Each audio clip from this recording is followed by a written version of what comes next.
Amen. Has God done great things? Amen. His name is worthy to be praised. We are going to be viewing this afternoon a video that I have enjoyed, just to see God's simple and marvelous ways. It will be presented by Dr. Hans Diehl and Dr. Susan Benigas, and that's what we'll be showing. The video, let me warn you, is an hour and a half long. Are you up for an hour and a half of watching a video? All right. So if you ever get weary, you just go and you take a walk and come right back, okay? All right. Yes, you're already weary, brother. But we're just going to start with a word of prayer that the Lord will help us to understand what we see, and then we'll start the video. Let's pray.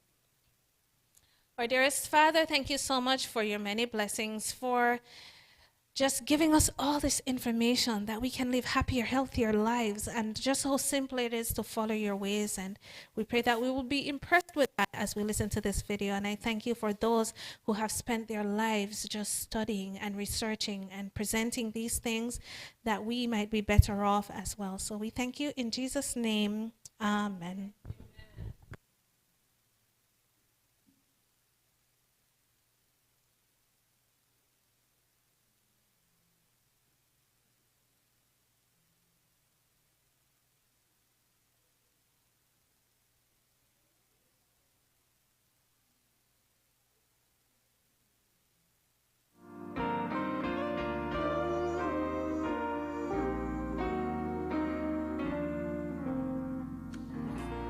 Hello friends, welcome to 3ABN Today. It is Thursday night, all the way live. If you're joining us, thank you for taking the time to join us. Dr. Diehl, good to see you again. Good to see you too. We are partners in crime. Healthy crime. Healthy crime. Yeah. Yes, good to have you here. You said we are arresting disease. We are arresting disease. That's good. I like that. How have you been? Good, thank you. And your family. It has been lonely. 3 years. I know. Is that long? No visit here. That's I right. used to be here every year, right? That is right. To be with you. You're right. But COVID has kind of That's why. Really tempered our visiting rights. That's right. That's right. And you're the only one with food tonight. I mean, I don't know how you food on rank. this You've got table. so much in front of you that you can talk about tonight. It looks really, really good. Good. Well, good to have you here. Thank you. Just before we go to your guest, tell us, there's some people that, for whatever reason, I don't know, somebody might not know who Dr. Hans Diehl is. Give us an overview. I'm just a servant. I'm just trying to reach out to people with the idea that you can do more for yourself by activating your immune system and your recovery system in your body than all the doctors in a way combined when it comes to chronic diseases. You know, when we talk about chronic diseases, these are diseases that are not curable medically because they stay with us. They're chronic. So when you have diabetes until you pass away. When you have heart disease, you have heart disease until you pass away. Wow. You know, these are the kind of chronic diseases that we, however, can change if we can activate the body's recovery system and arrest this disease and reverse the disease. That's right. So when we said we're partners in crime, we're in good, clean crime, getting rid of disease, preventing it. Preventive is better than trying to diagnose it and try to get rid of it. It's always better to prevent than to repair. But fortunately, we can now begin to do something about arresting the disease, these chronic diseases, and actually reversing them, healing them, providing curative aspects through a concept called lifestyle medicine. Okay, well, good to have you. Let food be thy medicine, and medicine be thy it's food, part of it. right? Okay. Yeah. We're talking about an intensive therapeutic lifestyle change that gives the body a chance to begin to heal itself. Yes. And so we're talking about heart disease, we're talking about diabetes, we're talking about overweight, we're talking about kidney disease. These diseases can be affected by helping people to become motivated to make intelligent self-care choices. Wow, wow. Well, I don't want to keep your guest waiting too long. Susan Venegas, am I correct? That is right. It's a pleasure to be here. And it's been a number of years, but I'm glad to have you back. Thank you so much. Happy to be here. Let me tell you, she's a top executive. She is a woman with a big heart. Yes. Okay. And she has a sparkling personality. Okay. And she made the big quantum loop for our fledgling lifestyle medicine concepts some 8-9 years ago and turned it into a national recognizable organization. You've got a wonderful reference. But tell us a little bit more about you. Yeah. Yes, well, as Hans said, I've been the executive director of the American College of Lifestyle Medicine for 8.5 years now. Okay. And ACLM is the nation's medical professional association for physicians and allied health professionals who are truly passionate, as Hans said, about treating root causes of disease. So rather than simply diagnosing symptoms and treating those symptoms with ever-increasing quantities of pills and procedures, which, as Hans said, does not cure the disease, lifestyle medicine is about the use of evidence-based therapeutic lifestyle intervention to treat and reverse already existing disease. And if the therapeutic dose is efficacious for treatment and reversal, then prevention's the natural byproduct. So it's considered by many to be the fastest growing medical professional association in the United States today. Wow. And emerging all over the world, with now medical professional associations representing the field on every continent around the world. Wow, I'm looking forward to learning more about that. Every time Dr. Diehl comes, he brings someone with him He does. who is, and I want to use that word again, efficacious in their field. And very well informed. Thank you for being here tonight, and I'm looking forward to it. I know in preparation for the program, I saw the graphics we're going to talk about in the second hour, and I always learn something. Always. And last time you were here, you really challenged me to get rid of my barbecue potato chips. Oh, You said, eat an apple. I wanted an apple pie. You said, eat an apple instead. Use potato, And real you said, eat a potatoes. real potato, not the potato chips. And so I'm working on it. are you working? Oh, good. I'm working on it. Yeah. My wife reminds me every now and then. Yeah, you know, this whole thing is not about perfection anyway. Okay. It's about improvement, right? Okay. Getting on the track. And you are on the track. Good. And I like potatoes, especially when my wife makes it. You know, we're talking really about intelligent self-care that comes to us through education, Yes. intensive education. Like the CHIP program. Yes. Chip, yeah. Yeah, we used Okay, to I have remember that. 35 hours of education. Once people understand this, it's much easier to begin to make some of the changes and turn them into habits, because it's habits that determine our health, habits that determine our disease. So habits is really the key, behavior change. I have a nephew. He's only 37 years old, and he has diabetes and high blood pressure. I am going to take one of these books when I go to Florida for my nephew. So diabetes at 37 years old, that's young, isn't it? Oh, yes. It can be reversed, though. Yeah, what kind would that be considered? What kind of diabetes would that be Well, considered? this is 37? usually adult onset diabetes Okay. or type 2 diabetes. That's the most common diabetes that we have, representing about 90% of all the diabetes. We can turn this off within weeks if we just help people to understand that they have the power by making some dietary changes, getting into an exercise program, right. oftentimes losing some weight, Yes. and that makes all the difference.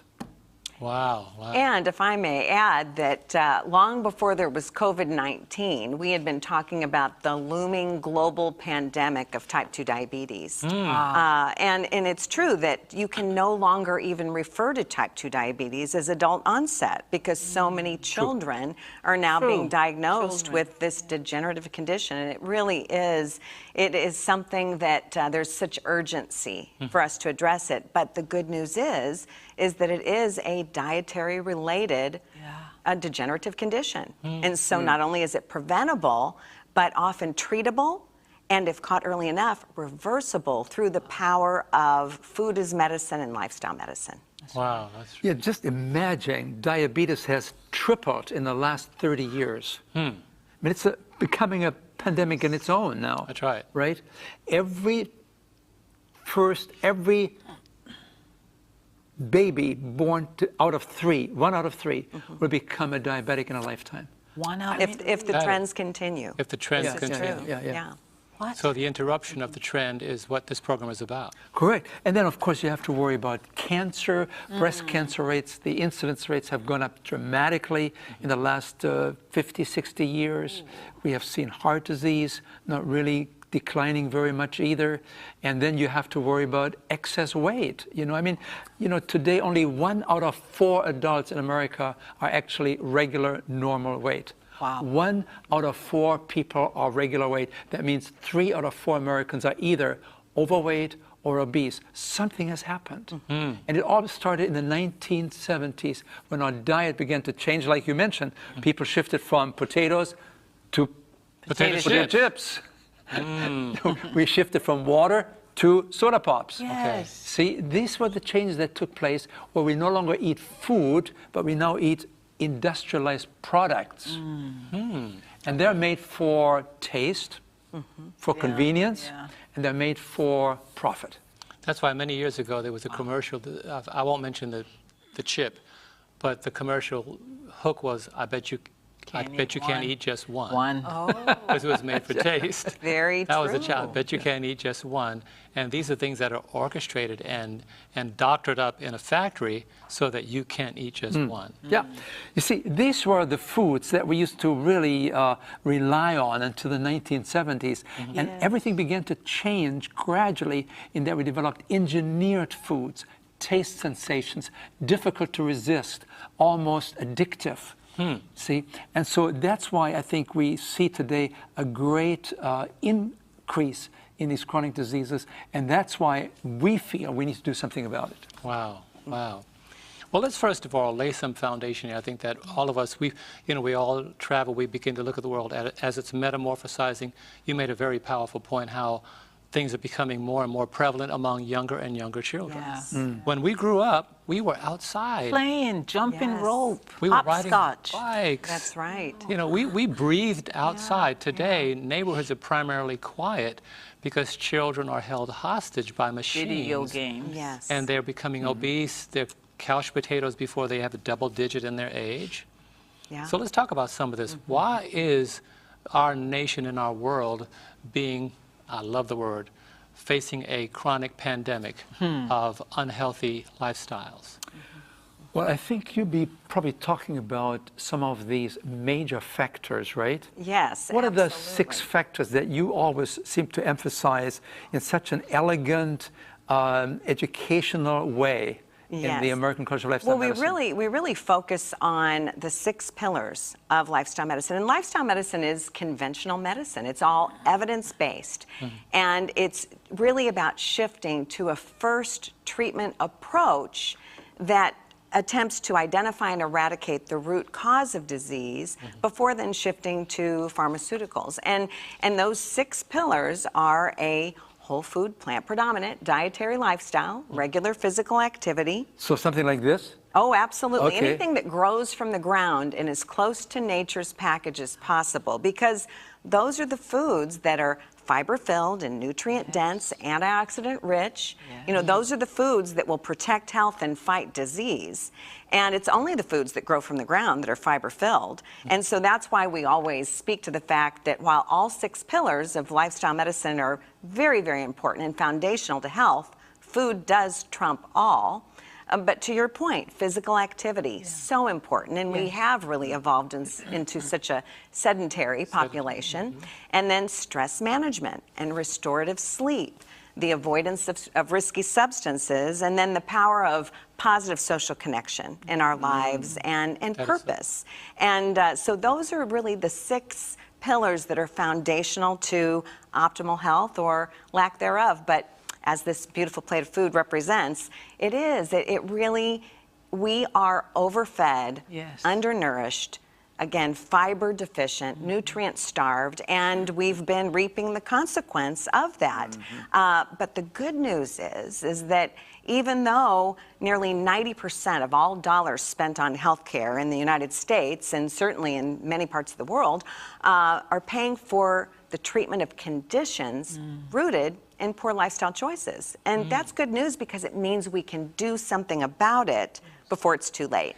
And that's why this is such a wake-up call, and I think why we're seeing such tremendous growth in the American College of Lifestyle Medicine and in the field, and interest from the public as well. So when you're talking about treating the conditions or the symptoms, right, you're really talking about patching up the symptoms that people have, Oh. make people feel better without necessarily attacking the causes, Yes. right? Well, when you even look at type 2 diabetes, which, the point that you made, Hans, now the trends show that every child born in 2000 or thereafter, 1 in 3 will become diabetic. Only 6% of our U.S. population is considered metabolically healthy at this point. 6%? 6% is metabolically healthy in the U.S. And very true in many parts of the world.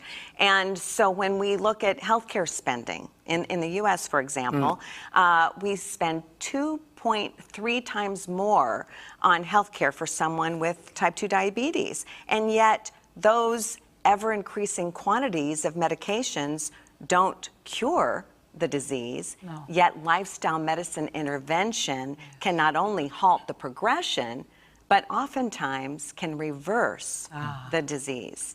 So that's why it's so incredibly important that we shift our whole healthcare system, really shift our current disease and disability care system into one focused truly on healthcare. Yeah, let me sort of reinforce that too here. The average person in America spends $13,500 a year for medical care, on average. I mean, as a matter of fact, many families can no longer sustain this. As a matter of fact, companies, the number one cause of bankruptcy in America today is medical cost of the employees and the medical cost of the owners. So I want to add one more thing that you talked about here. So when you were speaking, you talked about how sometimes 90% of costs go to an area of medicine that could be prevented. Absolutely, not only prevented, but oftentimes treated and potentially even reversed. We see that, and I mean, the evidence is overwhelming in support of this. And so that gives us hope. As we as a nation teeter on the brink of healthcare cost-induced bankruptcy, again, that's a good news statistic. And that 80%, nearly 80% of all chronic disease is tied to our lifestyle choices, what we eat, how we move, how we think, and then nearly 90% of those dollars being spent on healthcare. And it isn't just the United States. I mean, when we look at the Middle East, for example, just incredibly high levels of chronic disease and obesity. And so it isn't just, this is a global problem because we have exported the standard American diet and the food manufacturers have capitalized on this. And as Michael Pollan said, you walk into any grocery store and 80% of what's there is an edible food-like substance and not really food as God designed. So we must shift. Yeah, we are consuming today industrial products rather than foods as grown. And I think the company that is giving or paying apparently your paycheck or you're working for, they're doing the right thing, making the employment subject to you becoming more aware of the things that you need to do in terms of your personal lifestyle. That is, I think, the future, and corporations in America are beginning to realize this. And this is not just an exceptional case. That's basically what you find every day, isn't it? Corporations are interested. Oh, absolutely. Because when we look at in the United States, who's paying for health care? And for whom is there immense profit in optimal health? That's what's really, really important. And it's self-funded employers. So many employers, if they have at least 1,000 employees or more, will be self-funded. And they're responsible for covering those costs. And really when we step back and, as a Christian, even though the American College of Lifestyle Medicine is a secular medical professional association, I'm a person of faith, and I often say that our fiercest enemy could not have designed a more insidious, destructive force. Because when you look at our healthcare system, there's just immense profit in disease. There isn't profit in optimal health. You're right. And so the system is very much designed to, diagnose the ill, prescribe the pill, and send the patient home with the bill. As I quote my friend, Dr. Hans Diehl. Again. I love that. I'm quoting Hans Diehl here. To diagnose the ill, prescribe the pill, and send the patient home with the bill. And all in 7 minutes. And the other 7 minutes you have to use as a physician to enter everything on your computer. That's right. So, I mean, that's what right. can you do in 15 minutes? Yeah. So the lifestyle medicine concept is trying to provide people with 20, 30, 40 hours of education and delivering it ideally in groups, because you have then social support. It's much more fun doing things together when you change as a group, right, than alone. And so this brings me then to the issue that you just raised, Susan. You mentioned the medical economics. Yes. I mean, why isn't the society, why isn't the culture promoting more fully these concepts of lifestyle medicine? Right. Why is there such a hindrance towards these concepts? We, for instance, have published some 50 scientific papers on the efficacy of the lifestyle medicine approach to these kind of chronic diseases. Why don't we embrace it more fully? I can tell you why. Well, tell me. Because it doesn't match my bottom line profits. Money. See, if I could give you a bill, diagnose the ill, give you the pill, and then give you the bill, and I could make sure that, okay, if I could see 37 patients today, my profits this month will be better than my profits last month. I don't have to educate you. I could keep you as a chronic patient, because you have to keep coming back to me. I haven't really resolved your issue. What you really do, you create a dependency then, isn't it? Right. You become, I hate to say this, but I'm going to use this. You become my drug dealer rather than the person who's concerned about my well-being. And unfortunately, I don't want to label the whole medical field that way. Right. But as I said in the very beginning of the program, you need to go on vacation rather than sending your physician on vacation. You came on pretty harshly there on the medical profession, right? Okay, go ahead. I understand. And I understand the fairness and perhaps some of the justification that often is appropriate, right? Validated. But it's more than that. I mean, think about this. If we would really adopt a dietary program, for instance, that looks at foods as grown, right? Okay. You would not have the meat industry to be your friend. True. They would not support lifestyle medicine when you can actually get people off these medications. You would not have the egg industry with the cholesterol-rich egg yolks to be really pushing your program, would you? Wow. You would not have the soda pop industry really pushing your lifestyle medicine concepts and really recommend drink more water, right? Amen. I mean, you see, you have all these hindrances, and then you have these ultra-processed foods. These are manufactured foods, they're engineered foods, they're taste sensations. You almost feel like you are getting addicted to them. Yeah. Like you said, there are sometimes situations where you cannot just eat one potato chip, right? No, really, honestly, you really can't. There's something about the way that they engineer it, and that's the proper term.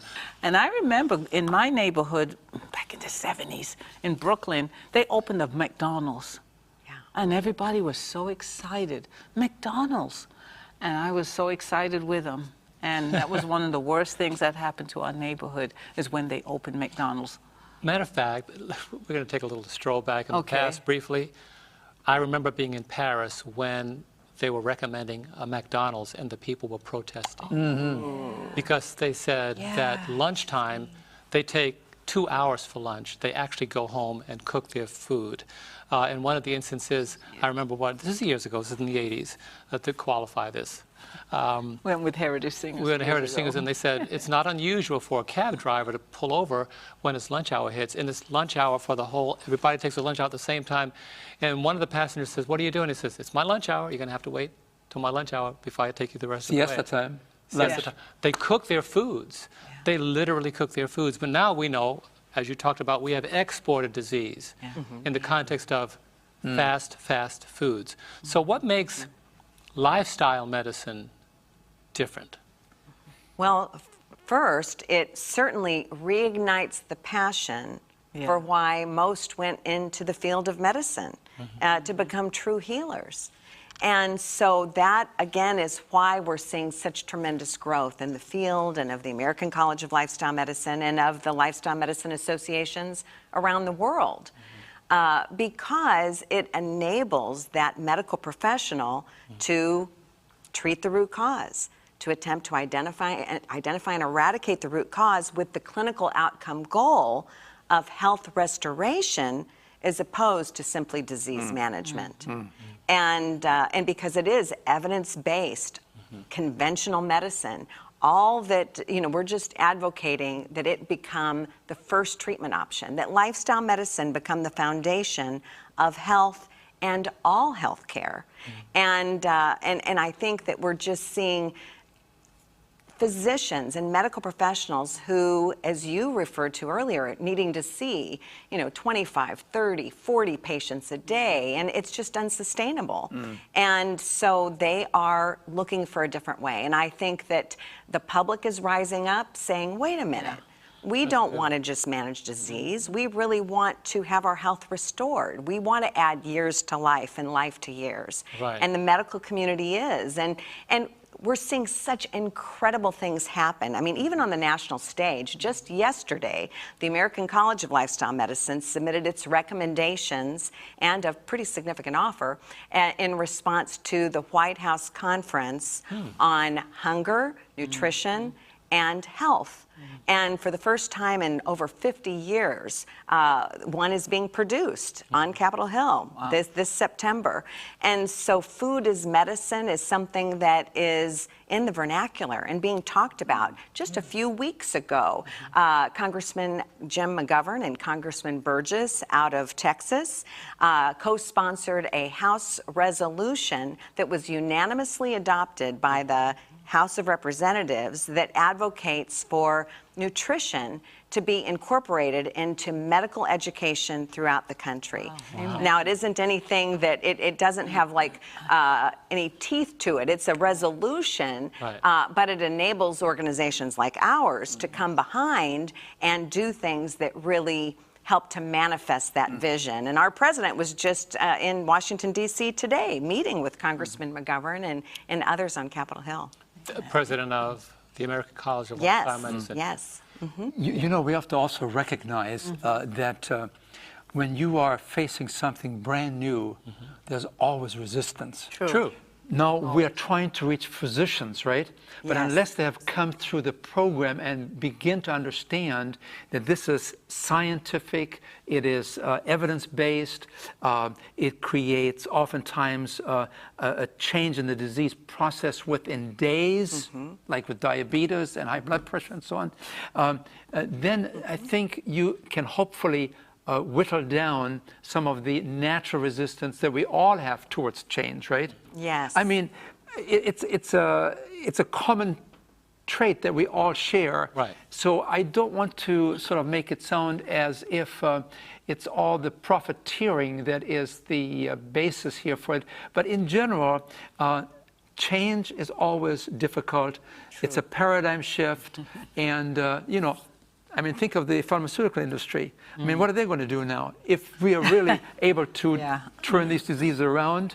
Well, there will always be people who want to eat what they want to eat, sit on their sofas, and not be physically active. So there will always be plenty of disease to be treated. But it's almost like informed consent. Patients, people, we all have a right to know that there's a lifestyle medicine treatment option for us. That's right. And that it doesn't need to just be a disease management approach. And that's really what we're advocating. I want to lead to another phase now in our discussion, and that is that with all the efforts that you have made, something is happening that is going to break it wide open within the next few years. As a matter of fact, pretty soon, I think. Okay. And so I want to talk to you about a hero that appeared and is probably breaking this field wide open. Did you say hero? A hero. Okay. That's right. Are you ready for this? I'm ready for the hero. Well, let me tell you about this hero. Let me give you a little bit of a background. Okay. I won't tell you who it is. All right. Okay. Born in Arkansas, fourth of 5 children, family poverty-stricken, mother barely bringing food to the table, father a butcher that struggled with alcoholism. So, you know, it's those kind of situations, very, very difficult situation. And then in education, he was a consistent D student. D. Yeah, you know. And then when he went to the college, he somehow was finally diagnosed with having dyslexia, where you don't really read very, very well, and you have to make some brain adjustments. And once he found out that he had dyslexia, he turned from a D student into a Dean's List student. Wow. Top-notch student. He then began his career in law enforcement, police officer, very successful, 22 years record, ended up as captain, and became ultimately the president of... United States. No, not yet. Not yet. Not yet. Okay. He's dragging us in there slowly. Okay. But he started with the in New York first. He started with the Brooklyn area. Okay. So he became the president of this borough there. Did very, very well. Okay. Made a lot of friends.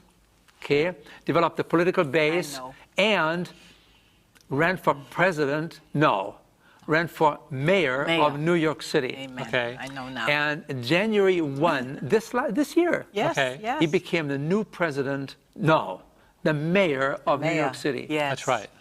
Yes. Amazing, isn't it? I'm not going to say his name because I'm a New Yorker. I mean, I'm in New York City. I'm going to leave that. We're just What a laying some story. foundation for you. But you see, what happened is he was diagnosed with severe end-stage diabetes. Wow. And once he began to understand that this was a fatal disease, once he realized that he would probably face a threatening situation of having an amputation of one of his toes, once he recognized that he was in line of going blind on one eye, once he realized that kidney disease was looming, because that's what this is what happens with diabetes, he then began to look around. He was a searcher. He looked for answers, and he found a man by the name of Caldwell Esselstyn, a prominent physician who was here years ago. That program. That's right. Right? That's Yeah, right. he was. He was Yeah. here also with a firefighter. Cleveland Clinic. That's Yeah. right. Cleveland Clinic. I remember. And he listened to this man, and he learned that diabetes is actually reversible. That's right. And you can do it fairly rapidly, oftentimes within weeks. And so he followed this program, and he traded his junk food for foods as grown. He began to get into an exercise program. Yes. Got himself a treadmill into his office, was working out there every day. And his diabetes began to reverse itself. And within 3-4 months, he was off medication, no more insulin, and he was a new man. And he got so fired up and said, I need to bring this to New York. Okay. These are my constituents. I have to help the people here. Amen. I have a responsibility. I know the answer. I figured it out in my own life. We need to reach this. And what he did then, what did he do with the children? Oh, well, he started a plant-based 1 day a week in school lunches for New York City school children, and he's really advocating that it become infused into all the health systems in New York. Matter of fact, when this happened, my sister, who lives in New York and used to work for the fire department and police department, called me and told me about it. She said, New York is being turned upside down. And she talked about this. We're going to talk about this. You're going to give more, you're going to put some meat on this, no pun intended, the second hour of the program. I'm looking forward to that. Some peas in the pod. Some peas in the pod. That's right. There you go. You know, he said there are close to 1 million children in the public school system. Should we feed them disease or should we turn them around? He said there are now 40% of the children, grades 1 to 8, that are overweight or obese. Should we feed these children to become larger, or should we turn the disease around? And so he began to lay the foundation for this concept of bringing a healthy, plant-based option to the schools. Absolutely. Now- He's very visionary, and I believe that what he's able to do in New York will reverberate and Yes, it really will. serve as a prototype for other cities to follow. The Hebrew. The other thing that we have to keep in mind is not when you were unfolding this story, I was thinking about some other prominent politicians. Bill Clinton, this was something we talked about. With the I heart think, attack or when he had his heart attack. He realized, wait a minute, this is not the way that I His can continue, lifestyle. and he changed his lifestyle. Went vegan. Totally. Totally, yeah. Another one I found out about, Al Sharpton, another gentleman who I met him many years ago. Well, when I say met, we were on the same elevator in the airport. That's not hardly a meeting. That's like he's on the elevator, I'm here, and I gave him a CD, but at the time he was a very large man. But have you seen him lately? Yes. Same thing. He's a small man. He's practically vegan. Changed his lifestyle. Can I confess about something? This is really terrible. But I noticed one day that I was extremely, extremely thirsty. Yes. And my wife drinks water like it's going out of style. So I kept thinking, why am I so thirsty? Why am I so thirsty? And you know what I traced it to? Confession good for the soul, heart and reputation. But it's a U-turn. It's a U-turn. And I want to tell you, I've trained myself to not, when we just came back from shopping today, Oh, yeah. I didn't buy any potato chips. No. I was so proud of you. I didn't buy any potato chips because I traced it to my inordinate, Yeah. continually going to that bag of potato chip and the Yes. salt. It was Yes. drying out moisture in my body. And I just kept saying, why am I so thirsty? Yeah. And you know what the turning point was? When my lips started Yeah. chapping. Yeah. I thought, All why- that why am I- salt. Why am I? And I went like that, and I tasted the salt. I said, "That's it. That's it. You were That's done. it. I'm done. I'm not doing this any longer." And I started turning around, and I felt so much better. And I also noticed. Yeah. Uh-oh. I also noticed that I began to shed a few pounds. Yeah, you Because did. I think that there was some connection. Maybe you could talk about this. There's some connection to too much salt and then inordinate water in your diet. Can you talk about that? Oh, yes. Or you can hold 10, 15, 20, 25 pounds sometimes of water because of a high salt diet. Wow. And you see, salt is not really well appreciated by the body. It is not, Easily assimilated. well, it's not putting the body into the best optimal state of health. And so what happens is the body wants to dilute this concentration of salt that you consume, and it holds on to water to dilute it. And that's how you can then possibly sometimes have 10, 20, 30 pounds of extra weight just in get water water because of pills. the salt. So you made the very good connection there. Yeah, and I noticed that I had more suits to wear. So I'm being reformed slowly. And today we came back from the store, didn't buy any artificial drinks. No, you My wife didn't. said, we are going to drink more water. Absolutely. Oh, it's so And we important. need it. We need more I water. drink my water. I put lemon in mine. It's always That's so good. fresh lemon. That's It's great. always You see, you're Thank just goodness stones. like that man that I tried to describe to you, right? Yeah. He got Oh, yeah. infused with an enthusiasm. Yes. He felt, I need to take this message to my constituency. Right. I need to reach people in New York. They need to have this healthful information. They need to be introduced to healthy foods. And he has become now one of the most outspoken supporters of the lifestyle medicine movement. Is that Yes, right? He really has. And I had the opportunity to speak at an event with him probably did? 5 or 6 years ago, and he spoke right before me, which is not the place you want to be, following someone like that is such a charismatic presenter, as we'll get to see here in a few minutes. But as the crowd roared and I took the stage and I said, what do you think of this gentleman for president? And the crowd applauded, and little did we know, a foreshadowing that he would become mayor of one of the largest cities of the world. You know, I think you've laid such a wonderful segue and foundation. We have a couple of back-to-back videos we're going to show right now as to what you've been priming about, what you introduced. And after these two videos, we're going to have a few comments before we close our first hour out, and I think this is going to do a couple of things: introduce you to the person that we've been alluding to, and secondly, in a sense, summarize what we've covered the first hour, and then we're going to go into the educational part of it the second hour. So just sit back and watch these two videos back to back. This is the most comprehensive expansion of lifestyle medicine in the nation. New York is going to change the conversation about using food not to feed healthcare crises, but to stop the crises, and in some cases, like my case, to reverse some of the chronic diseases that historically we said was not possible. Living with chronic diseases. And we need to be clear on something.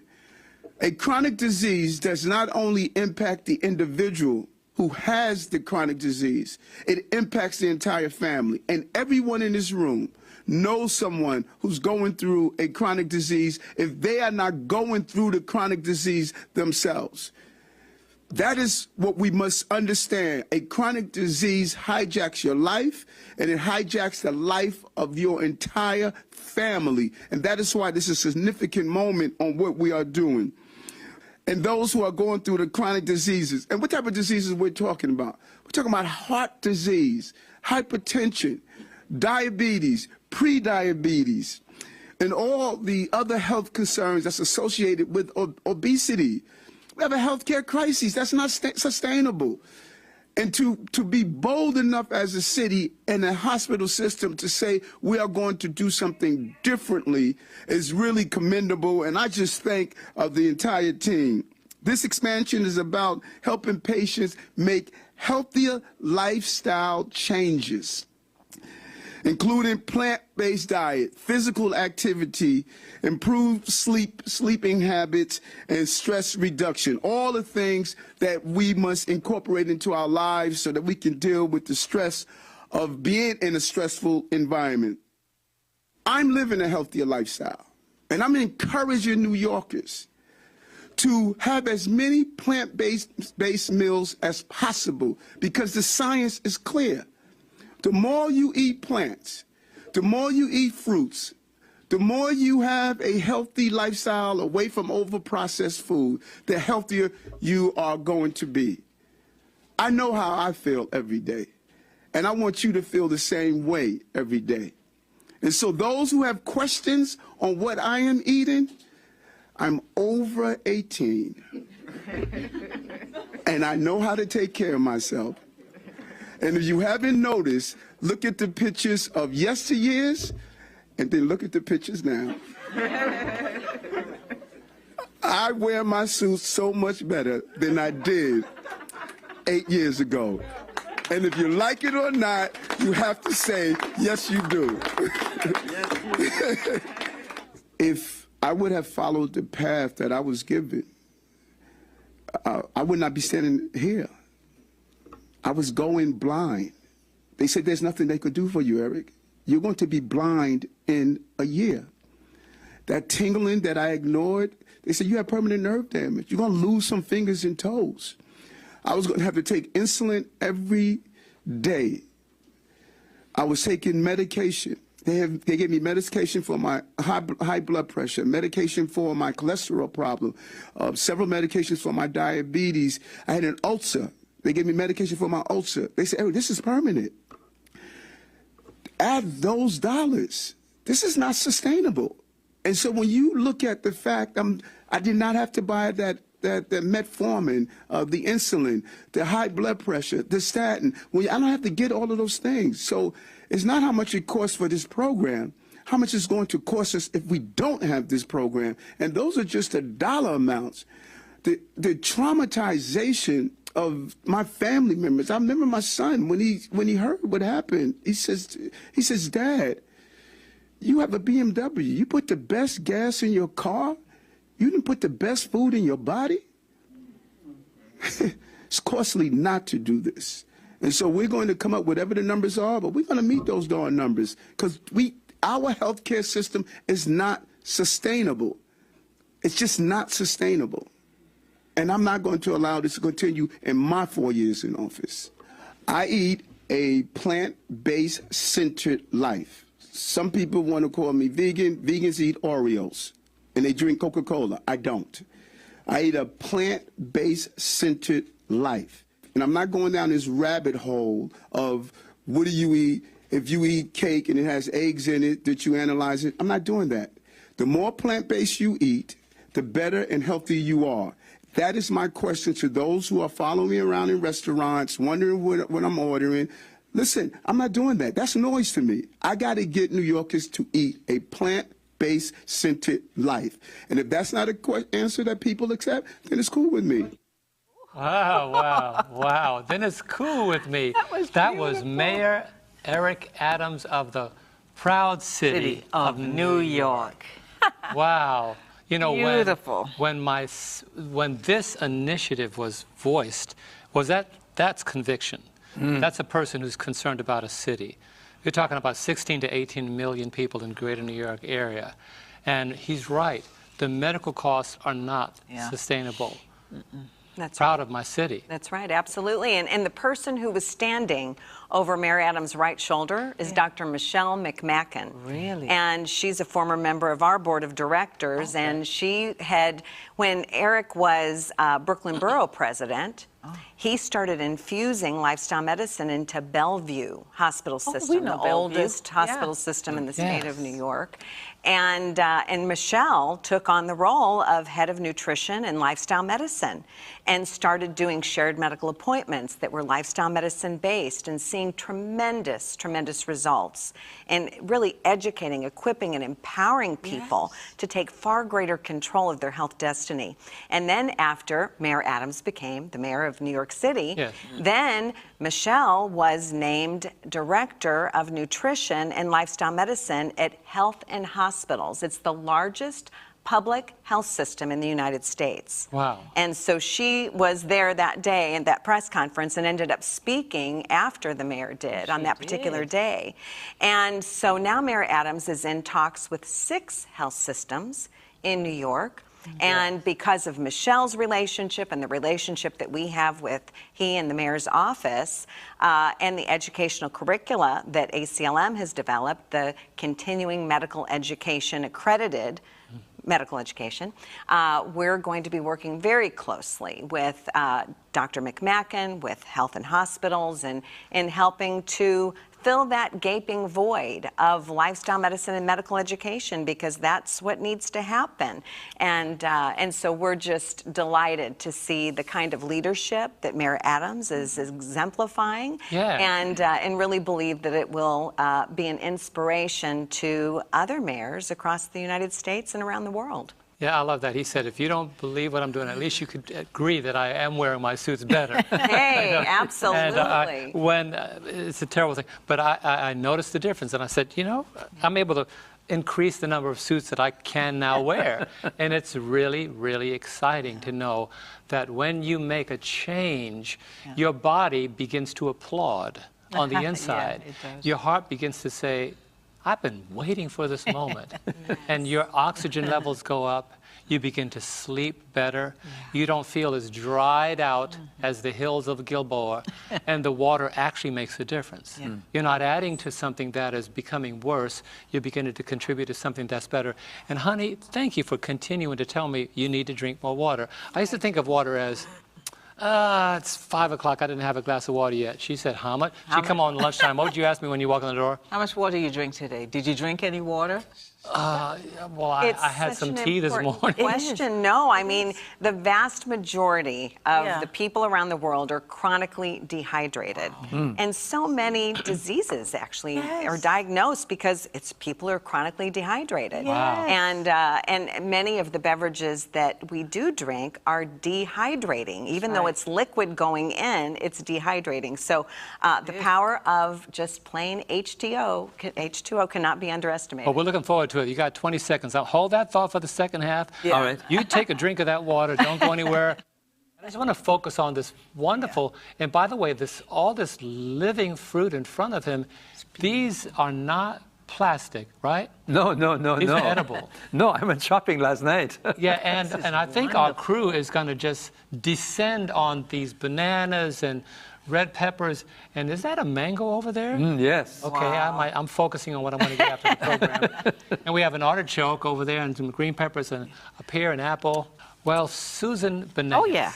Hello. So nice to be with you. Just for the benefit of somebody that may just be joining us. Dr. Hans Diehl has been here many times before, and I'm always glad when you come here. But Susan, just give us an overview just for somebody that might have said, man, I missed the first hour, and what are we going to learn about? But just let us know a little bit about yourself. Yes, well, I serve as the executive director of the American College of Lifestyle Medicine, which is the nation's medical professional association for physicians and other allied health professionals, Okay. and healthcare executives as well, but all who are truly passionate about treating root causes of disease. So as we said previously, rather than just simply diagnosing symptoms and treating those symptoms with ever-increasing quantities of pills and procedures, this is about first attempting to identify and eradicate the root cause of disease. And then medications may be part of that, but we know that often these conditions are preventable, treatable, and often reversible. And so I've had the privilege of holding the reins at the American College of Lifestyle Medicine for 8.5 years, and have known Dr. Diehl since that time, my dear friend and colleague.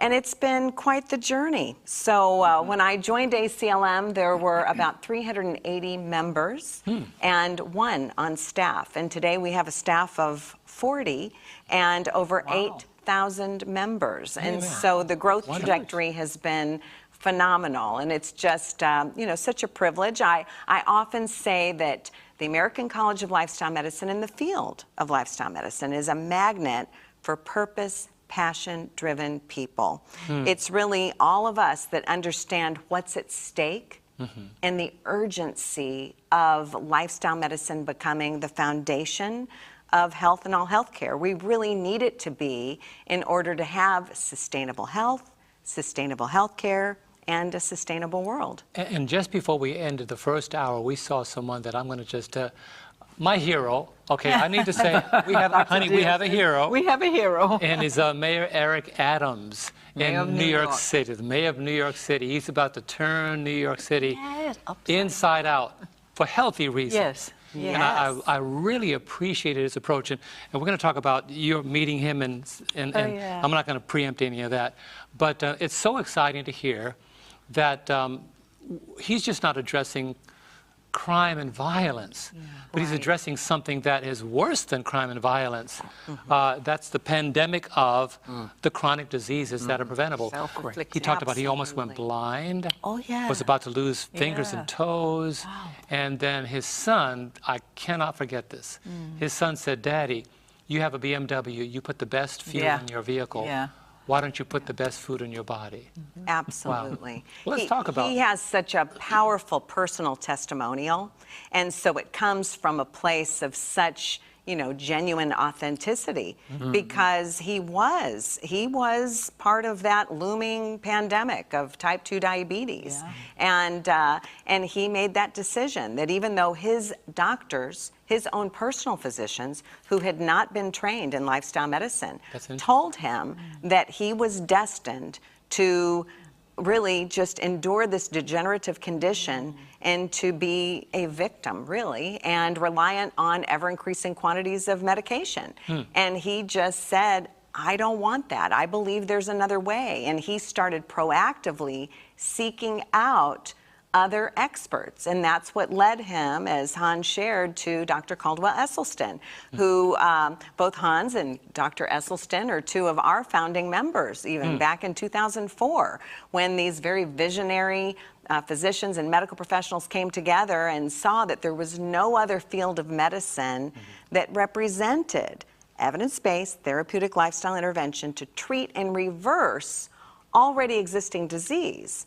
And then, again, if the dose is efficacious for treatment reversal, prevention's the natural byproduct. But even in 2004, and far more so now, I mean, now we have, in the United States alone, over 60% of all American adults, and too many children now, have already been diagnosed with at least 1 chronic disease, and over 40%, 2 or more chronic conditions. So to just focus on prevention, while it's important, it's too late to just focus on prevention. And so Eric Adams, now having such a high-profile bully pulpit as the mayor of New York, he's really using his own powerful personal testimonial to really convey to New Yorkers and to the rest of the world that you don't have to be a victim of your genes. Empowering. Right. And that's what most of us have sadly, believed the lie that we're a victim of our genes. Our mom had it, our dad had Right. it, and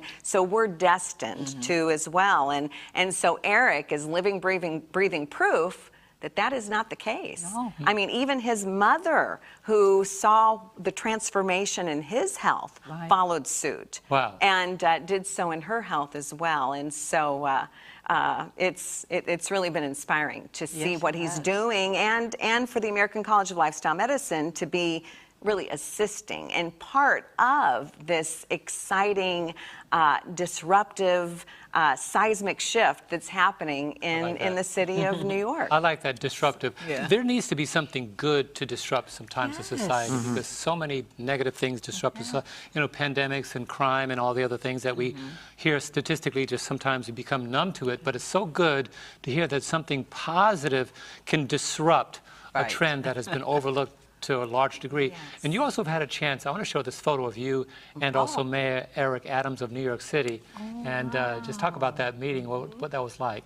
That was actually, this was taken, I've had the opportunity to engage with the mayor on many occasions. Back when he was Brooklyn Borough President was when I first met him, and he was Brooklyn Borough President at this particular time. And he and I had spoken together at a conference, and so it was, rave reviews for Eric Adams, and I had the opportunity to come up on stage and follow him, which is a hard act to follow, but he's a friend, a colleague, and someone that I admire a lot. And that picture was also with Marco Borges, who works with Beyonce and Jay-Z, who also have adopted a whole food, plant predominant Amen. dietary lifestyle, and he's an author and fitness expert, and so it's exciting to see, even in the time that I have been affiliated with the American College of Lifestyle Medicine, and in my work even prior to that, to see the winds of change that are blowing.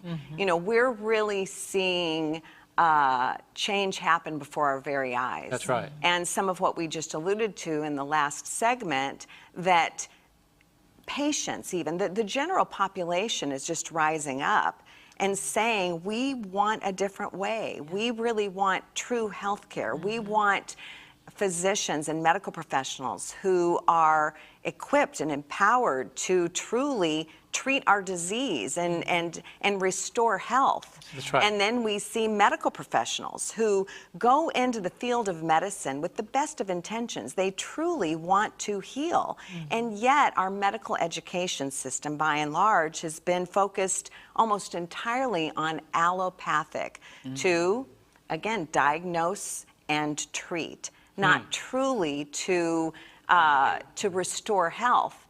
But that's changing, and I think in the United States, where you see this real shift to value-based care, and we say all the Now, talk time about that briefly, value-based yeah, care. I didn't mean to value-based interrupt you. care. It is it's a shift. We're in right now. Our system is fee-for-service. Yeah. Okay. And so it's fee-for-service, so the more patients you see, the more procedures you prescribe. It's just it is fee-for-service, and that is not in the best interest of patients or providers. So the shift to value is about truly rewarding physicians. Physicians and medical professionals take more of the risk, but it's about keeping people healthy. And so it is a reimbursement system that rewards really good health and reining in disease and far superior outcomes.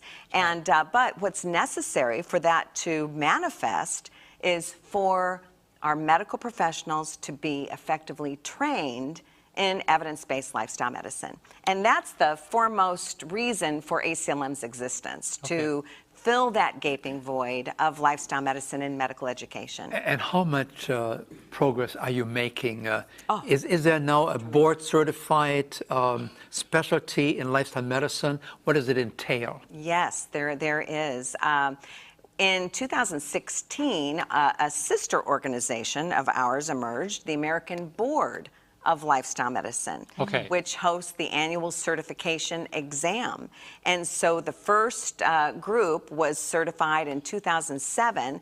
Since that time, there have been nearly well over 2,500 certified in the field in the United States alone, and over 4,000 around the world. Because it's a certification exam that's hosted in the United States by the American Board of Lifestyle Medicine, and then internationally by the International Board of Lifestyle Medicine. But it's the same certification exam being hosted globally. And then the American College of Lifestyle Medicine, we have developed a robust offering of medical education across the entire continuum with heavy CME, CE accredited content, much of which becomes the preparatory material to sit for that board exam. Continuing medical education. Right. Because what I've understood, and we have a good friend, Dr. Christine Salter in St. Louis. She's a naturopathic doctor. and she said that when she went to medical school, nutrition was a very Very minute part of her education. She literally disconnected from that, what you call it, fee for service, service for fee. She disconnected from she that. did. And she spends half an hour, With a Yes. patient. 30 minutes, 40 minutes with her patients. Yeah. And people are noticing. She says, She's showing them how to eat well, the natural foods, the vegetables, to heal them. So And the herbs. important, right, to really educate people to Yeah, she's understand that they can take far greater control of their health destiny. And to your point, it is so remarkable that even the Institute of Health Metrics and Evaluation, which is the largest repository of health-related data in the world, it's out of the Bill and Melinda Gates Foundation funds it, and they looked at all the data from nearly 200 countries and saw that it's what people are and are not eating to be the leading cause of disease and death in the world. And in their 2019 Global Burden of Disease report, this was documented. So to think that it's what people are and are not eating that's the leading cause of disease and death, and yet in our medical education system, there's little to no training, virtually none, on clinical nutrition. And so that is changing. And that's why even, the McGovern-Burgess House Resolution, the White House Conference on Hunger, Nutrition, and Health, there are things that are emerging. And I think the growth that even the American College of Lifestyle Medicine is seeing is that there's awakening that something must change. Well, also, I mean, you mentioned earlier that lifestyle medicine as a certified specialty is the fastest growing medical specialty in America today. Yes, many will say that, and there's reason to believe. I mean, the growth has just been phenomenal, and the number of people who are seeking certification in the field is nothing short of miraculous. So the winds of change are blowing. And since we're talking about the winds of change, right? Let me just sort of insert here. We haven't really said anything about the effect that our dietary habits have on the planet itself. Whether it is the ecological disaster that we are seeing now, whether it's possibly also related to climate change. There's a brand new film coming out just now called Eating Our Way to Extinction. It's a major film coming out of England. Has been in the making for 8-9 years, and it talks about the ecological impact that our reliance on super refined, ultra processed food has on the planet.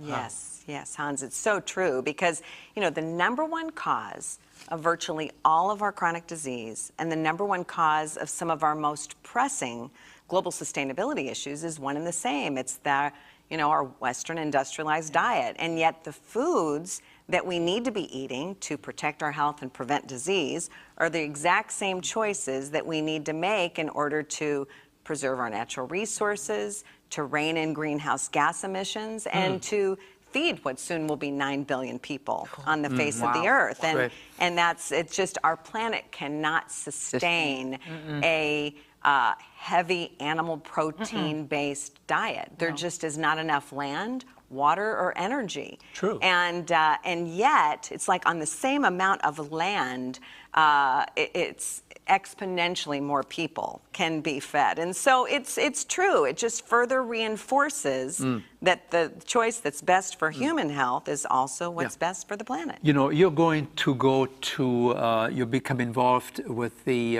White House conference on hunger.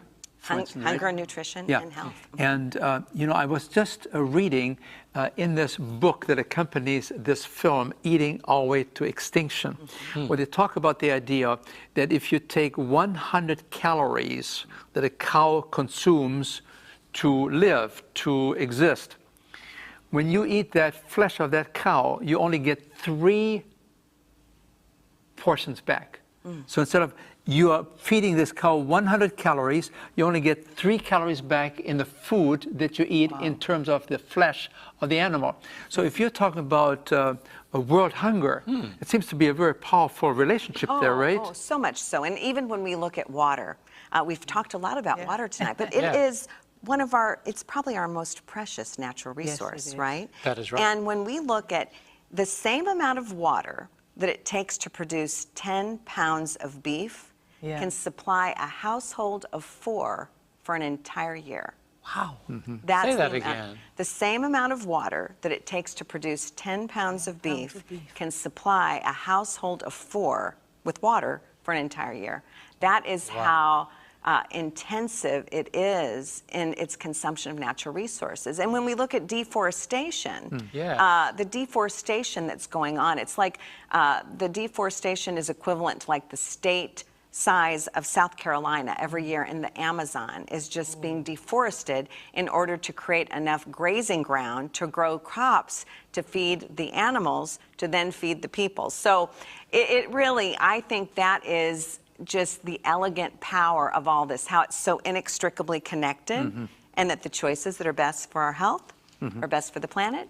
And so it really is a win-win for everyone. Yes, it is. So we have 6 PDFs that are available also for download, and they cover the 6 pillars of lifestyle medicine. And I think that we'll be showing those for your viewers. Okay. And when Let's we bring up talk the first about one. the 6 domains of lifestyle medicine, again, this is about a whole food, plant predominant dietary lifestyle and regular physical activity, and restorative sleep and stress management, the avoidance of risky substances, and the power of positive social connection and purpose in our lives. And so we have one PDF that represents each of those that also will be available to your viewers to be able to download. Okay, well, let's start with one of them. I think let's just go to the first one and just unwrap that so that our viewers and listeners can understand what they're going to be downloading. Yes. I think the first one is Food trumps all. It is about a whole food, plant predominant dietary lifestyle. And I thought it was interesting that Mayor Adams in the press conference that we just showed in the last segment, he said, it's not about vegan. Yeah, he said I could eat Oreos and drink Coke and be a vegan, and that wouldn't be very health promoting. And this is true. And that's why evidence shows that it's a whole food, plant predominant dietary lifestyle that is the most health protecting and disease fighting. And put very simply, it's like, well, wow, what's a plant-based diet, many would ask? Well, it's really consuming the foods that grow from the ground and as close to nature's package as possible. And so that is our fruits and our vegetables, our whole grains. And when we talk about whole grains, if it cooks in 30 seconds, it is not a whole grain, right? That has had a lot of nutrients stripped from it. And so again, fruits and vegetables and whole grains and beans and lentils and nuts and seeds. It's anything that grows from the ground.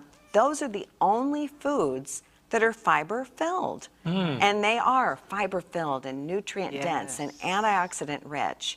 And that's why we say that while all the pillars of lifestyle medicine are important, food does trump all. I like to sort of reinforce the idea of beans.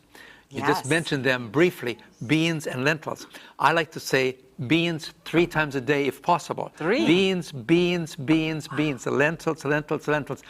Good excellent protein if you're worried about protein. It's not really a big issue, really. But if you are concerned about protein intake, the best plant protein you find abundantly in beans. There are some 50 kinds of different beans here in America. Enjoy beans. And then people come to me and say, well, sir, have you not heard about the antisocial aspect of beans? Antisocial? Antisocial? Beans, Right. beans, musical fruit. Yes. Right. Okay, I get it. And I think the beans have been unnecessarily and unfairly maligned. Yeah. Because it has a high fiber content, which we Right. need, We need really.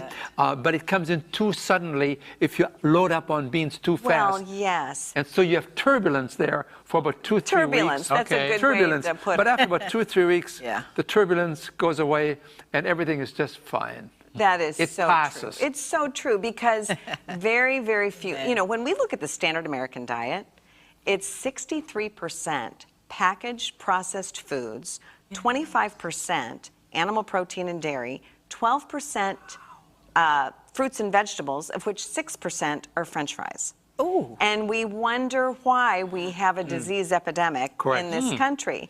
And Hans, to your point, it's so for most people, their guts have really been hijacked because of all of the just edible food-like substances that are coming in. And so when one begins to eat fiber-filled foods, whether they're fresh fruits and vegetables or frozen or canned, doesn't really matter, but it's just the important, but that fiber comes in and it's disruptive. And so oftentimes people will think, oh, well, no, that gave me a stomach ache. My body doesn't like these things.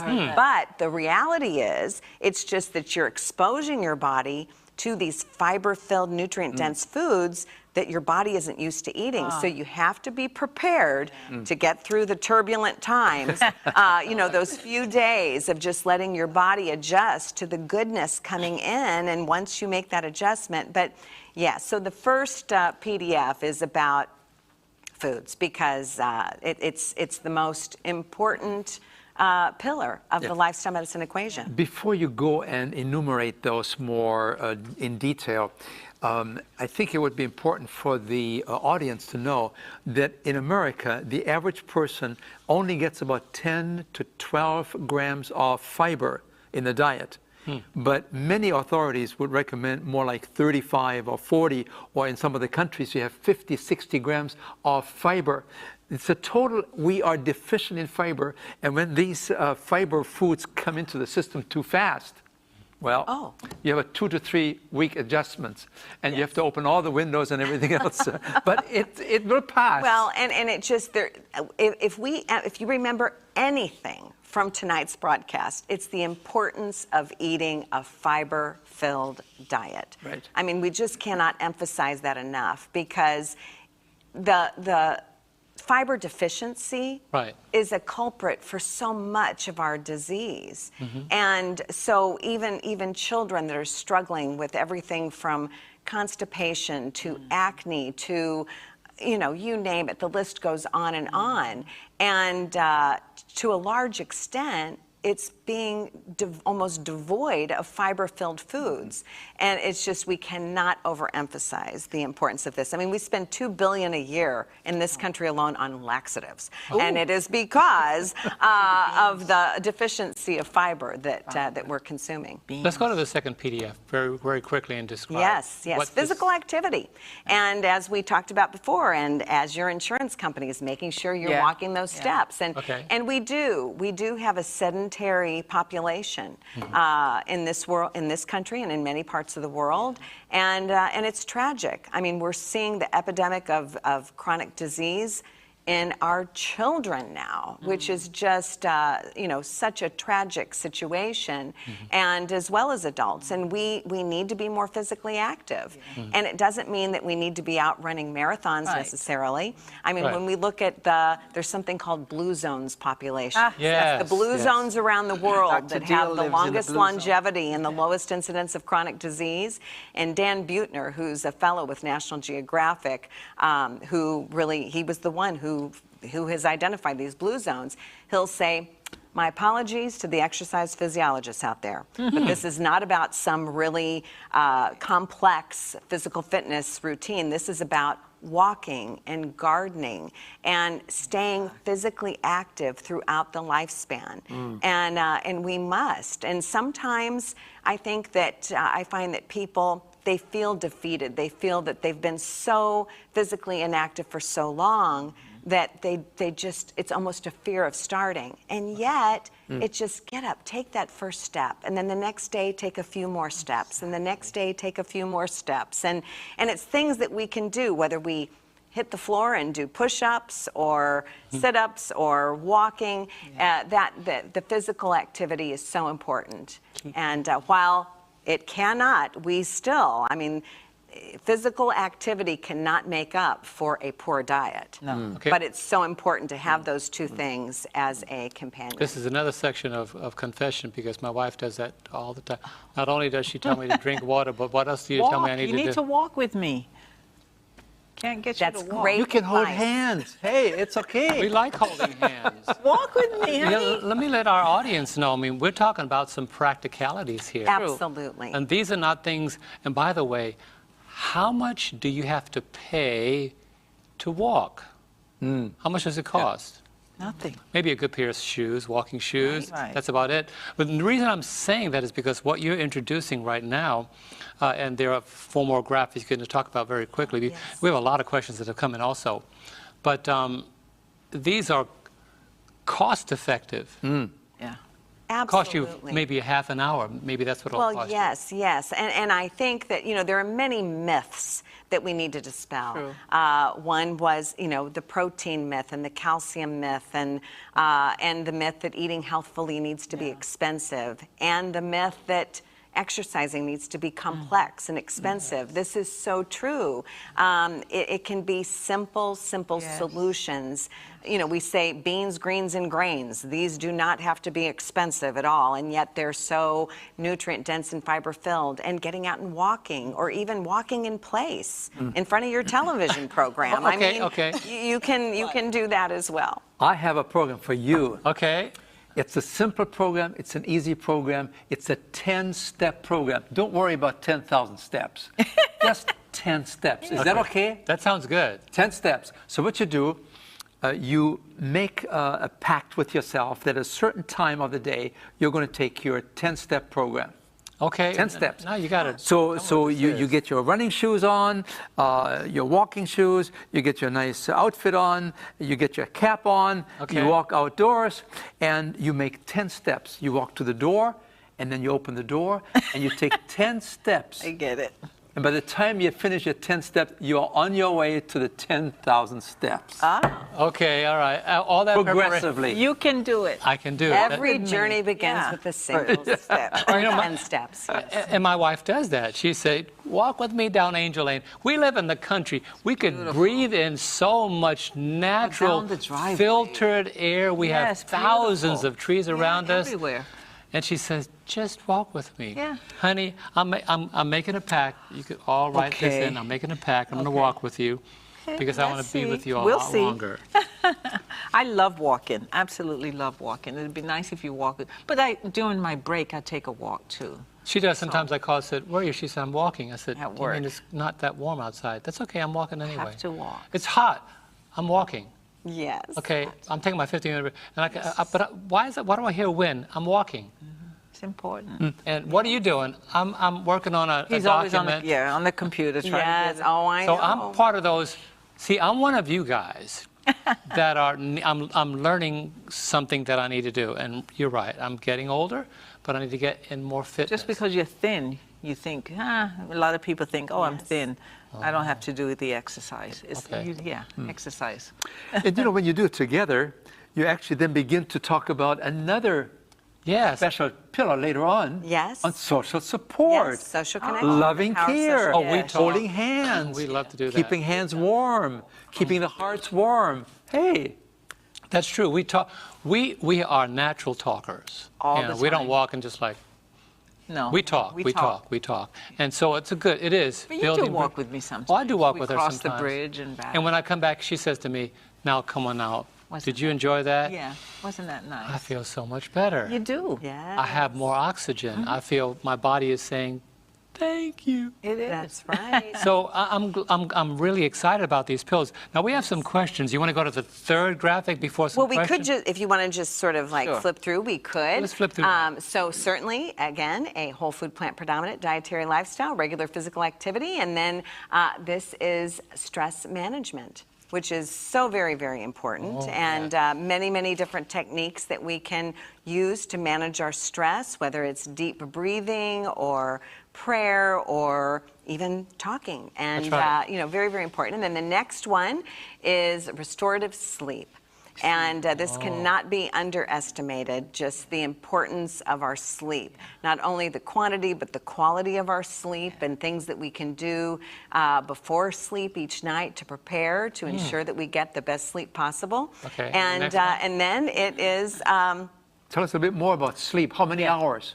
oh, well, 7 to 8 hours is the recommended amount. And it's certainly, you know, our handheld devices, as we were talking about earlier. Put 'em You know, of all ages, children, adults alike, are Exactly. so completely tied to their handheld devices and their That is so iPads true. and the television, and we really need to cut that off at least a half an hour before bedtime, and then use that time to watch the read, television, to pray, right? to just Watch the television for half an no, hour. read. really to read, just converse. In a dark room, just right? read. And yes, and Nice the lights dimming and a cool room, and so there's many, Yes. many, We many do that. techniques that can be used. You're making but us it's feel just good. really important. Yeah. We do that. Because we sleep in the cool room, sometimes we dark, open the window. dark. And then the next will be avoidance of risky substances. And, Mm. you know, the focus really used to be just on tobacco use and alcohol, Oh, yeah. but it really is far broader than that. It is the avoidance of risky substances, which are so detrimental to our health.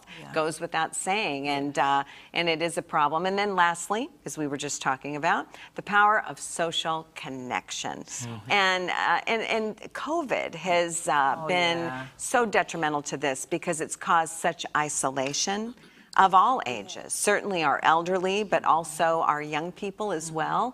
And it just cannot be underestimated. I mean, we are designed to be relationship creatures. Yeah, that's And we're designed for relationship, and that is an important part of our health. Right. And whether it's in our marriage relationships or with our friends, our other family members, our coworkers, Right.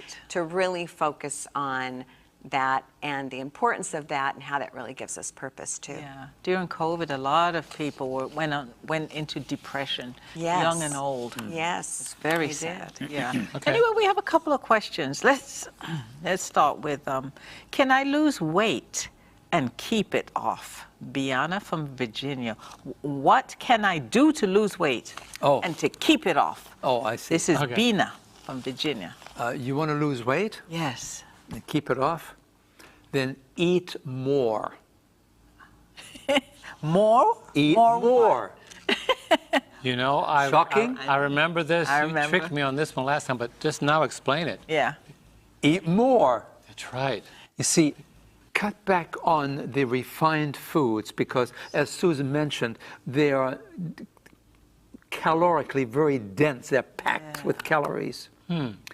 But they're very low in nutritional value.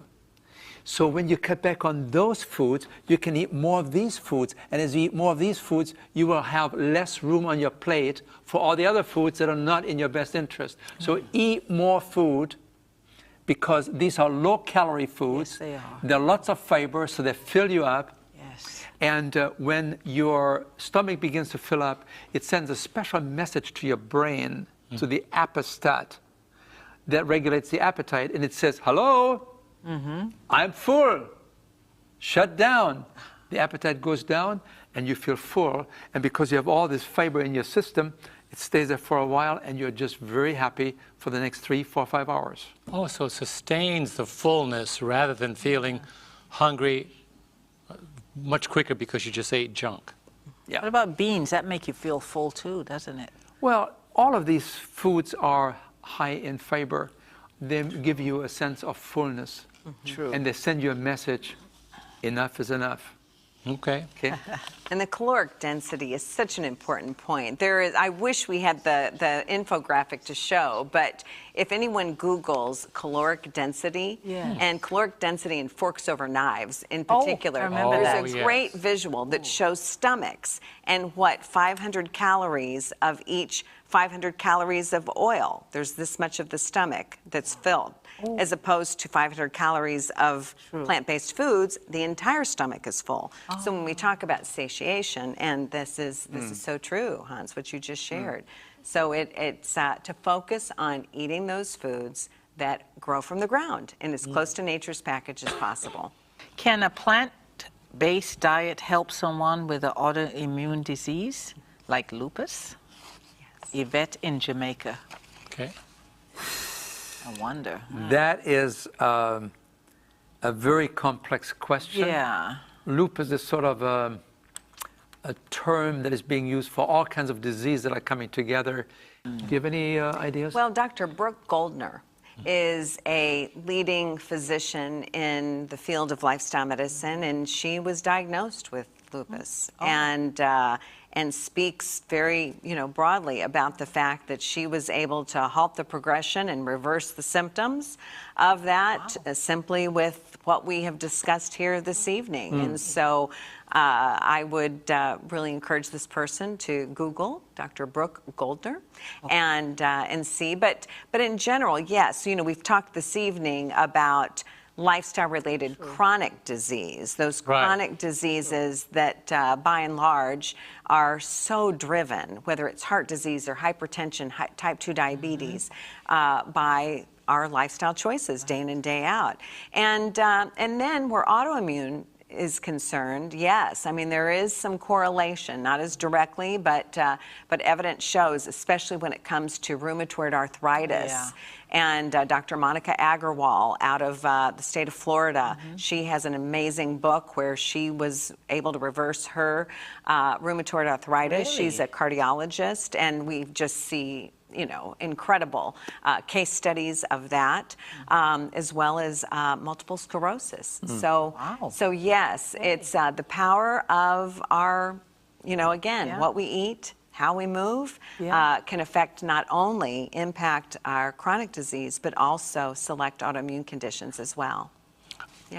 Okay. Now this is a thyroid question, because I had that same thing, low thyroid. Okay, it says, who could I contact to say I want good health care from medical doctors? I had Hashimoto, hypothyroid disease, and the medical doctors only wanted to treat each symptom. I went through 7 doctors and 1 endocrinologist. I went to see a pharmacist at a local compounding pharmacy who helped me get off all thyroid medications. Lori. Wow. Well, I think there are several registers, right? Registries for physicians that are lifestyle-oriented. You have Dr. Barnard's. But lifestylemedicine.org, the American College of Lifestyle Medicine. Okay. So anyone that goes to lifestylemedicine.org and under the membership tab, and you can find a directory of lifestyle medicine physicians and medical professionals. And so that is the place to look, because it's changing. The winds of change are blowing, as we're saying. But it's the lifestyle medicine physicians who are truly on the forefront. They're really the visionary leaders of the transformation that we're currently in the midst of, and they have become trained in the field. And so patients need to seek them out. And outside of the United States, lifestylemedicineglobal.org. That is the website of the Lifestyle Medicine Global Alliance, and there are nearly 24 lifestyle medicine medical professional associations on every continent around the world. And so Lifestyle Medicine Global is where viewers can go to see if there's a lifestyle medicine medical professional association in their country, and then hopefully can search through those directories to find medical professionals. Yeah, I just went to that website. Yeah, It's he did. very, very informative. Well put together. I am ACLM. ACL. American Oh, College yes, of at Lifestyle lifestylemedicine.org. Yes. Now, the graphics that you showed tonight, where can our viewers and audience go to download? Well, I think I'm not sure if they're available on our website. They certainly can be available through yours. Okay. We do have patient-facing materials. Many of our materials are available only to our members that they then make available to their patients. Okay, great. But certainly they will be available through 3ABN. 3ABN? Contact 3ABN to find out about the digital downloads, because I'm definitely going to do that too. I was thinking to myself, I saw those digital downloads and the information was very, very valuable. How could I start implementing that? And I'm very functional that way. Dr. Diehl? There's a question that just came to us, and this comes up quite often. You have a person that becomes very enthusiastic about lifestyle medicine, a younger person, and then they talk about their grandfather. My grandfather is 81 years of age, and he has this and this and this and this. How can I motivate him? Yeah. And you know, my counsel has always been, you know, what this grandfather needs more than anything else right now is your loving understanding and your loving support, not to change his lifestyle at this point, but to let this person know that he is very special to you. Yes. Begin to remember the good times that you have had. That's what this grandpa needs to know. Not, you got to change your diet. No more Pringles. No more this. No, no, no, no, no. This is a time of togetherness. And if that person wants to make some lifestyle changes, of course, you're happy to give some suggestions. But let us not be too forceful and in the process fracture our relationship, especially when you have this age differential there. Is there anything that you might want to add to this? Well, I would add that it's never too late to start. And we see all the time people in their 80s who may not have ever been exposed to this kind of information, and they may get a copy of U-Turn, or they may get a copy of Mayor Eric Adams' book, Healthy at Last, which is a powerful book. They may watch the documentary, Forks Over Knives. So there are more and more documentaries that are coming out, incredible books. And so I think that that's a powerful message. I love what you said, because you cannot fracture those relationships, but planting those seeds of change can also be incredibly powerful. And it's just never too late for people to start eating healthfully and moving and working on the other pillars of lifestyle medicine. Very, very good. Now, we have about less than 4 minutes left in the program. Closing thoughts. Let's recap. And I want to start with Dr. Diehl about the chronic situations that are facing not only Americans, but people around the world. What are some of the things that we could begin to do now? Yeah, I remember being in Saudi Arabia, and I see a long queue of black-clad ladies, long line. And wouldn't you know, they're all standing in front of McDonald's. Whenever you have an American diet, which is highly refined, which is usually low in nutrition and high in calories, you always have to be concerned that you are introducing what we used to call Western diseases or American diseases. And so I think it's important for us to recognize that we need to begin to change that trend. We need to follow our hero, what he has done in New York City, buoyed up but this personal successful experience, getting out of diabetes, avoiding amputations, avoiding blindness and so on.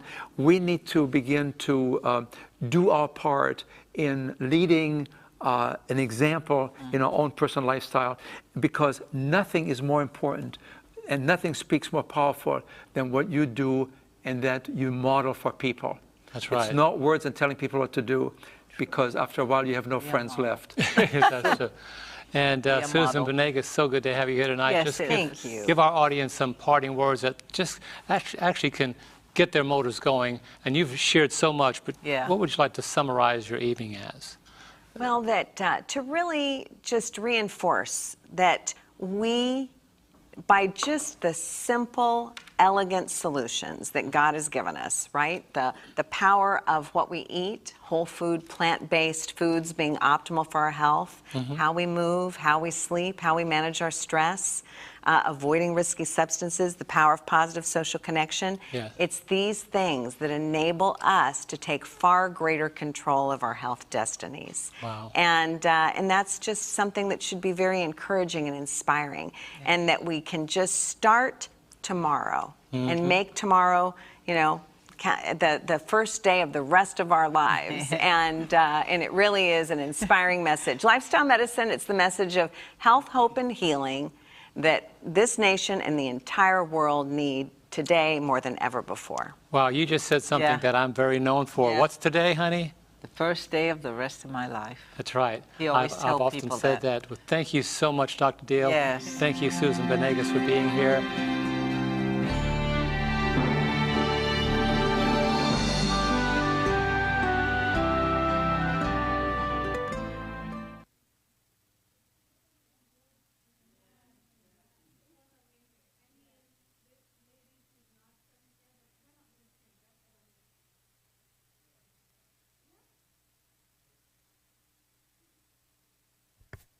Yes, this lady, she's not Seventh-day Adventist. And when you sit down and listen to someone who may not have been given this message directly by God like we were, say these things, saying, listen, we've researched, it's scientifically proven, the evidence is there. You see someone like Eric Adams who has put this into practice. He's not Adventist. You want to think, what's wrong with us? But I am so happy that the Lord is raising up people all over who are taking hold of this message, spreading this to, and they have access to many people who need them. Patients come to them. So it's not just something personal for them. It's their ministry as well. It's what God has given to them to do. And it's beautiful. I watched this video before, but it was like amazing all over again. And we just thank the Lord for investing this church with so much light. What do you say? It's amazing how much truth we have. We have all the truth we need to take us home. May the Lord help us to live by that light. How about we close with a word of prayer? Thank you all for being here today. It was a pleasure working with you, learning with you, and I know that God has wonderful things in store for us. Go with power to do that which will make you happy, healthy, and holy. In Jesus' name, let's pray. Father in heaven, we come with grateful hearts. It's almost excitement that you have given us so much, all that we could possibly need. But there's power that we also need access to use this information. We're asking you to help us to choose right, to strengthen our wills, to sanctify our wills, that we will not desire the things that are harmful. And that as we see the results in our own lives, that we'll be able to help others as well. We thank you for this beautiful health message. We thank you for every message you've ever sent to your people. And just, Father, help us to repent of our backslidings and to come to you, to have our taste buds refined, and to have our willpower just strengthened so we can go for that walk when we need to, that we can put away that phone before bed, that we can view wholesome things, think on wonderful things, spend time with you, whatever is needful. We thank you that it is your wish above all things to see us healthy, and that we can rely on that promise. And we just look forward to working with you from today, as was rightly said. May today be the first day of the rest of our lives. We thank you in Jesus' name. Amen.